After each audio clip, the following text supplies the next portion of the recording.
Thanks for making the Locked On Ole Miss podcast your first listen every day. We're free and available wherever you get your podcast, including YouTube. We're part of the Locked On Podcast Network, your team every single day. Hello, I'm Stephen Willis alongside Pratt Rogers for this extra edition of the Locked On Ole Miss podcast. We got Tulane this weekend, Pratt. We had a big win over Mercer. How you doing, buddy? Doing great. I'm doing great. It was a great Labor Day. Just so glad to come out of there with the W.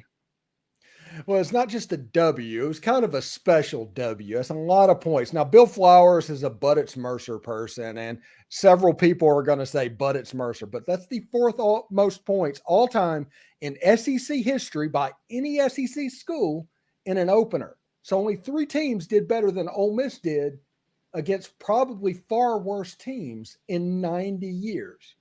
So I just think Ole Miss fans need to remember that.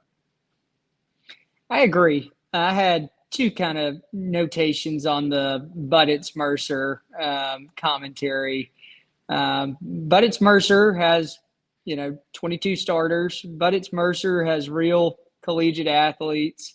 And, I understand that commentary, but it was awesome to go out there and hang what we did. Second bullet point on it, I did feel a little bad for quote unquote, but it's Mercer, because we were throwing the ball up like 52-7 or something, Steven. I get it, QB contest, but kind of hate airing it out against them with that big of a score delta. Well, it also matters that there was a point in the fourth quarter to where Ole Miss had a 5-star quarterback on the field, throwing the ball to 4-star wide receivers. The running back was the backup running back at Oregon State. And this was like our extreme mop-up time, like the Kincaid Dent mop-up time. This Ole Miss team, they're just different. They are. Look, I've never been disappointed to see 73 hung, so I'm not going to sit here and complain about it. I was darn happy. After the first play of the game, I'm in a group text we call Road Rebs. Shout out to the boys. But I said in the group text, guys, after that first defensive play where Mercer housed it, 75 yards, I will admit, I started getting a little worried. I said I may need to add a little more Tito's to this Bloody Mary if the game progresses like that. But quickly turned, was a great ending to a not so great start. What is kind of interesting, after that 75-yard run, which would be 75 yards rushing for people with Mississippi education, such as myself, they had 73 at halftime. So other than that run, they had minus 2 yards rushing. They ended up with a total of a little under 300 yards. Take away that 75 yards, and it's about 200. Everybody talks about how Mississippi State was dominant in their defensive performance. They give up like 230 yards rushing and a touchdown. So I'm not saying I'm just saying other than one play, it was a pretty dominant defense performance, but I do think people might be a little bit upset because Mercer actually does a decent job of scheming plays open from time to time. That touchdown run was completely schemed open. They do things that make us move certain ways, and they attack the space that we left. We did a decent job. That's the reason we look slow at times, trying to diagnose what we were actually seeing, because this was the first game of the system. I think the defense is going to be fine. I think the defense, other than the first play, played as well as the offense did. Yeah, I was perfectly fine with the defense. Look, everybody had a little scare there in the beginning, but Steven, you touched on something I saw a lot on Twitter or other outlets of Ole Miss football, the defense playing quote unquote slow. I really didn't necessarily get that vibe, so I'm kind of surprised to hear everybody say that.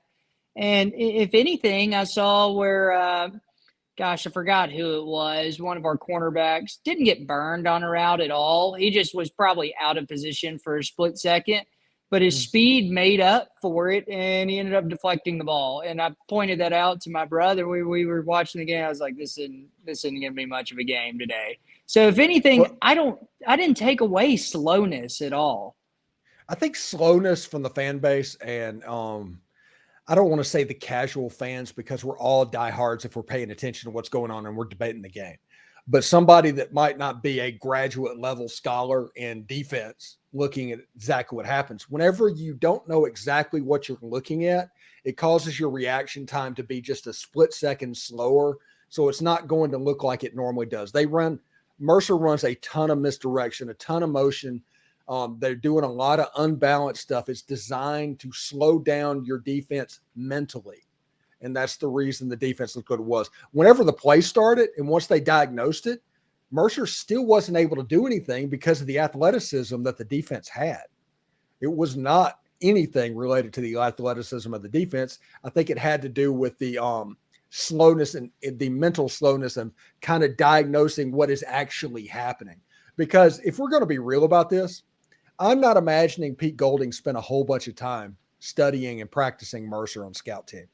Whenever they were doing all the intricate stuff that they do, I think that Pete Golding probably knew that his athletes were better than their athletes and will just make do. And Mercer made a play. They did. But it wasn't anything that was fatal. Yeah, I think Lane Kiffin even made a joke about it in the press conference, saying something along the lines of like, Pete, we paid you a lot of money to come over here. You better kind of clean it up or something like that, and solicited a laugh when he said that, But yeah, I don't think the game was ever in doubt. Never a question. Wasn't a question at the beginning of the game. Wasn't a question really ever. And slowness to me is a adjective that I didn't really pick up on from the commentary from everybody else. Yeah, I think that was more of a Mercer thing, but Ole Miss just had athletes and athleticism for days and was able to mask it and do enough, honestly, other than the first play, because other than that first play, it was essentially 200 yards on the day. But you talked about a fast start by Ole Miss, the game never being in doubt. The big winner in that day was other than Jaxson Dart, because Jaxson Dart was the number one rated Power 5 quarterback by PFF. And we've all talked many times how the numbers at PFF doesn't really mean anything, but they count them. People look at them. They're on NBC. So we're probably going to talk about it whenever they do that. But Tre Harris was probably the big winner, getting 4 touchdown passes and breaking a school record in a little over half. Man, he looked good. I mean, I did not expect that at all. Everybody's read positive reports from, his, previous games and, what little practice he's been able to encompass in the off season. But because there wasn't a whole lot there, man, he kind of caught me by surprise. I was amped up, Steven. I guess I just, we've got so many weapons on this offense. I think sometimes Tre Harris just may have flown under the radar. Everybody's talking Aiden Williams and, some of these other receivers. And I think Tre Harris, at least in my opinion, kind of got forgotten about until he showed up big on game day. Whenever you look at Tre Harris after the catch, and this is just after the catch, although he used his hands very well, he did have a drop in the day, and that's probably the reason he wasn't the highest graded wide receiver of the week on PFF. But when you look at his athleticism after the play, I saw a lot of pre-injury Laquan in what Tre Harris did after he caught the ball. That's awesome. What a comparison. And, you're not the first person, I don't think, to make that comparison. Body type, I see that. I see AJ. I see Laquan. He's kind of bigger build receiver. But, man, he caught me by surprise. I was happy. I mean, it was awesome. If you look at the other wide receivers, Jordan Watkins had a day quietly. Everybody's talking about Tre Harris. Jordan Watkins was good out of the slot on Saturday. The punt return was dope. I completely was out of my seat yelling at the TV. It's been so long. I think somebody on the announcer made a notation 10 years. And I was just like, I forgot Ole Miss had that capability. That was awesome to see. Yeah, I mean, Jordan Watkins also, I think, had a touchdown called back due to holding that would have amplified his numbers even more. So, yeah, great game for him. I mean, really, there's not a whole lot to pick apart of negatives when you go out there and route somebody 73-7. One thing that's really interesting that I'll pay attention to, and yes, this morning's show, I talked about the evolving and evolution of the quarterback, Jaxson Dart. And starting with the defensive front of Tulane, I want to see some quicker processing. I want to see him do a little bit more sooner with his RPO. And not everything has to be 20 yards downfield. I do want to see some stuff closer to the line of scrimmage. This isn't a situation like our questions about him in the middle of the field. This is all about development and things that we'd like to see, because once Alabama gets on the schedule, you might not have time to do 20-yard RPO throws. So you need something a little bit quicker. Now, I realize Caden Prescorn will be back by then. Zachary Franklin will be back by then. I was about to say that. Yeah, the slant king. Yeah, and whenever that happens, it's going to change. It's going to look a little bit different. But I still would like to see against Tulane, with it being a better defensive front, against that offensive line, you'll be able to see the offensive line get some work done, and you'll hopefully be able to see Jaxson Dart make some quick decisions at the line of scrimmage, knowing exactly what he's going to do.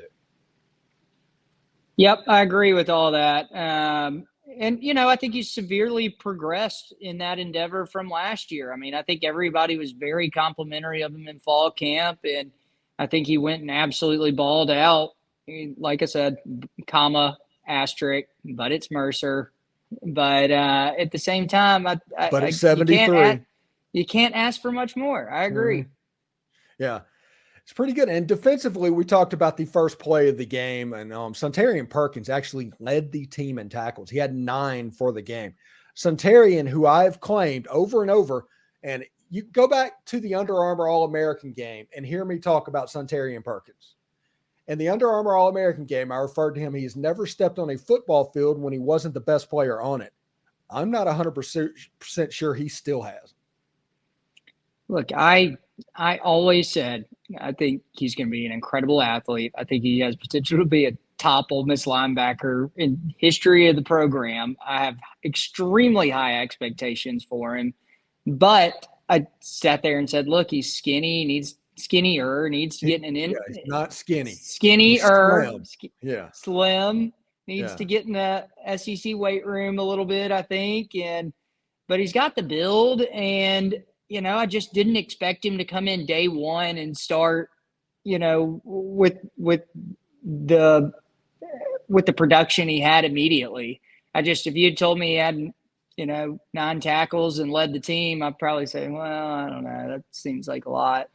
But my goodness, he had a day, and you pull for guys like that. It's hard not to.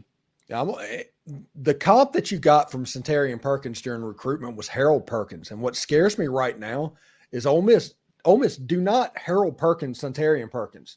What I saw in the Florida State LSU game, they were in the process of completely ruining Harold Perkins. And do not do that with Suntarian. I don't know how you handle it, but it's not that way. Yeah, and look, I think he's so versatile that you can put Suntarian Perkins at multiple different positions and just kind of let him go do his thing and be the best athlete on the field. Whether it's, we can line him up in probably 4 or 5 different sets and just say, hey, go ball out. And that's kind of what he did against Mercer in basic packages. So I'm only more optimistic than what I've seen against Mercer already. So maybe I'm drinking the Kool-Aid, Stephen, but couldn't be higher on Suntarian Perkins. So are you surprised that it was a 3-man defensive line? It was 3-4? I don't know. I just at this point, I just sit there and say, Golden, go take care of it. No, it was old school 3-4. It was old school. Cedric Johnson playing on the outside, and then Perkins was on the other outside. But for everybody that says this is 4-2-5 and all of this going on, it was just kind of funny that once again, nobody had really any idea. I saw something that Ole Miss put out there. Did you see this? That Ole Miss put out their depth chart today, and with their starting formations and all that, and everybody was like, I cannot believe that how inaccurate this was. I mean, I don't know if Kiffin and Golding are just trolls or what the deal is, but Depth charts are worthless, but it is still yeah, fun to see exactly where people line up. But yeah, that's kind of they're my pretty thought on it worthless. too. I thought the same thing. Yeah, people don't realize that in this job, it is our job just to have stuff to talk about. And so having a depth chart, whether it's true or not, that's irrelevant. It just has to exist. It's kind of like a ranking, like the Locked On Top 25. Just the fact that that exists gives us something to talk about, things like that. Well, it existed, and it existed seemingly wrong. So anyway, speaking of depth chart, though, what did you think about kind of all the tight end shakeup?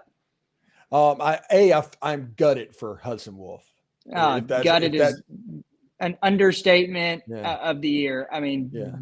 So sorry for the guy. Hate it for him.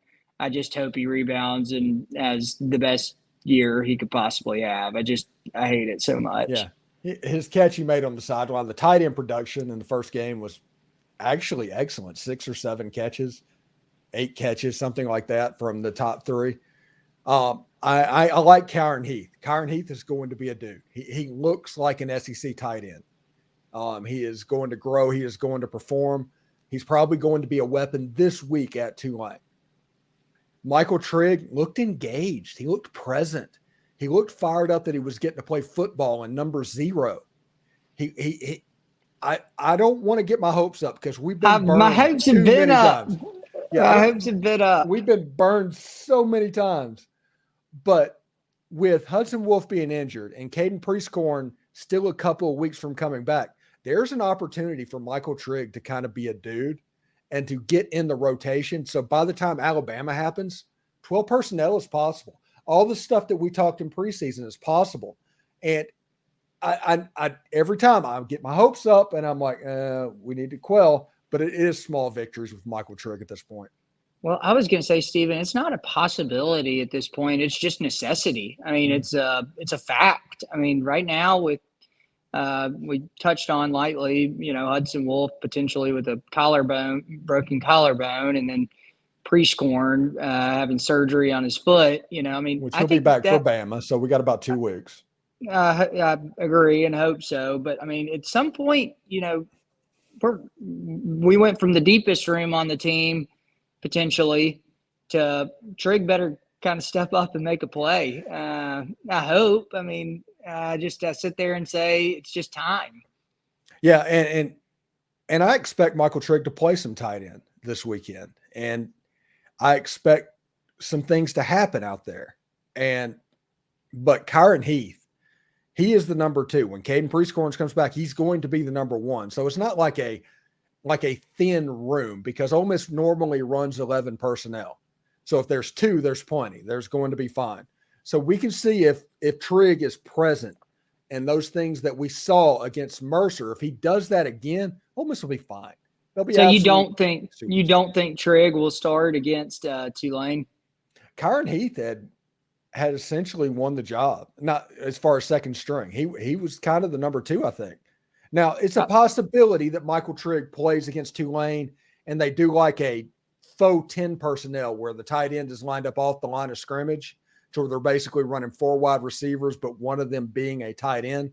I can see a scenario like that Trigg starts. I think if Ole Miss is planning on running the ball and trying to basically check the dipstick of Tulane's manhood, if they're wanting to do that, I think Kyron Heath will be in the game. Speaking of running the ball, do you think Judkins gets a little bit bigger workload this week? I hope not too. I hope not as well, but that's what I'm asking. I mean, I don't – what do you have, 13 carries or something this week? Yeah, put him in the backfield just enough to where the defense keys on everything that he is doing and then throw the ball all over the field until Alabama. Yeah. Because that's the amazing thing that I've pointed out in all these videos. Every defense is going to come in with the idea that if we have to stop number 4, he has to be our primary focus. So that is opening it up for Jaxson Dart can have a day. He's going to get favorable looks in the secondary because they're having to roll coverage over to deal with the running game. So Quinshon Judkins is probably going to play a lot. I don't think he's going to touch the ball a lot. I'm expecting 13 to 17 touches over the course of the day. There you go. That's more. I mean, that's probably more than I was guessing, honestly. So, yeah, you have to do it a little bit to keep them honest. Yeah. But once SEC play starts, it's going to be 25 to 30, in my opinion, between running the ball and catching the ball. Yep, I get it. I'm with you on that. So, what else? What are you looking for this weekend against the Green Wave? First off, I will say, hopefully, some better Rebels than I am. I'm not going to be at the game, but that ended up buying the Tulane season tickets just to go to this game and sell the remainder of their tickets, the Tulane season tickets, and hopefully on the Game Time app. I don't know what they're saying. I have no idea. What is the game? I'm not familiar with the Game Time app. Game Time app is a sponsor of my show that is I'm sorry. Ticket Market. I'm sorry. Sorry. Gotcha. There we go. No, I have no idea about that, but I'm glad for the plug now. But all that to say, yes, I hope that they can end up making some noise, bringing some people to the game. What is it? 25,000. Oh, I like that. There you go. Yeah, the Stewart's Cajun dill pickles, by the way. If you're going down to New Orleans, they are at Rouse's Market, or you can order them. The link is down in the description if you're interested about that. But dill pickles will be fine for the any Ole Miss fan and any college football Saturday. We lost Pratt, so he's back. He's gone. We'll see if he comes back in real quick. If not, we will get out of here because we've been doing this for about 21 minutes. I do want to thank everybody for tuning in. We'll be on the hometown broadcast. Will be on Sirius XM, channel 190. That'll be David Kellum and the boys as well. Talking a little bit of Ole Miss football live from Ullman Stadium down in New Orleans. That's 2:30 Central, channel 190, or the SXM app. Search Ole Miss Rebels. Pratt, before we get out of here, any last thoughts? No, I would love to get a score prediction from you, though. I'm probably going to go, I'll say 42-21 Rebs. I'm thinking 31-14. Okay. All right. What's the spread? 7? Last I saw it was seven points. I'll have to look for Thursday's show. I'm doing a crossover with Jerry Smith. He's got a weird spelling of his name, so it's kind of Parks and Rec with me a little bit. So I'll have to get the line together for him as well. But yeah, last I saw it was 7.5 points. I figured it's going to be 10 by kickoff. Sponsored by I think FanDuel. the Rebs cover 7 for sure. Yeah, I would lay the points anyway up to about 11 points. I think that's I feel confident in 10 and under with Ole Miss football right now. There we go. All right. Thanks again for making the Locked On Ole Miss podcast your first listen every day. We're free and available wherever you get your podcasts, including YouTube. We're part of the Locked On Podcast Network, your team every single day. Thank you to Pratt Rogers for joining the show. We've got a lot of good football this weekend. Lots of games. Ole Miss and Tulane, Alabama and Texas kind of lead the way. You can check out the college football kickoff show on Friday from 11 to 1 Eastern, where we do all the national games as well. So for Pratt Rogers, I'm Stephen Willis. We'll talk to you later. Take care. Hotty toddy. See ya.